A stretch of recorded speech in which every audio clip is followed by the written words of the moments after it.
गुरहाथी में जब हंसुर पान साटते हैं भवा को और अच्छा छींटते हैं तब का हम गीत गा रहे हैं, आप लोग सुनिए।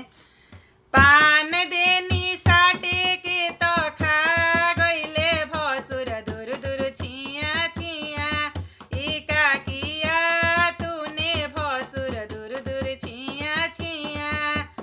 अछत देनी छीटे के तो फाँक गईले भसुर दूर दूर छिया छिया, ई का किया तूने भसुर दूर दूर छिया छिया।